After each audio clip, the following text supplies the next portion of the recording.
The National Commission for Protection of Child Rights chairperson Priyanka Nungo speaks with Times Network reporter Karishma over the spine-chilling crime by the Rajasthan cop. The child rights body chief said that such incidents occur because of the failure of the government to protect women, and he further insisted that POCSO Act must be strongly implemented to end such crimes.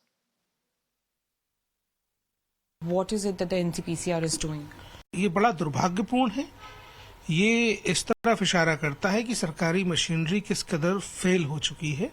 हम home secretary को और DGP को notice कर रहे हैं। हम दोनों से इस मामले में स्पष्टीकरण मांग रहे हैं कि आखिर उनके मातहत काम करने वाला एक पुलिस कर्मचारी इतना निर्दयी, इतना निर्मम कैसे हो सकता है, इतना क्रूर कैसे हो सकता है।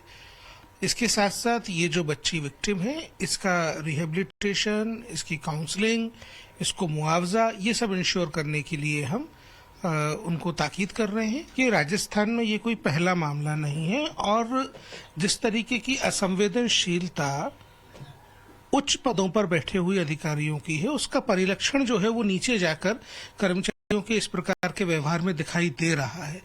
इसमें एक आमूल-चूल सुधार की आवश्यकता है, इसलिए हम गृह सचिव को, डीजीपी को, दोनों को नोटिस कर रहे हैं। भारत सरकार ने एक बहुत ही सख्त कानून बनाया है, वो पॉक्सो कानून है।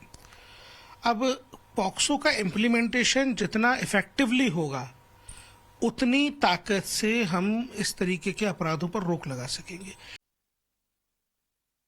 Well, meanwhile, politics continues even as people have been left to suffer. BJP leaders expressed their disgust on this particular incident and questioned the Gehlot government.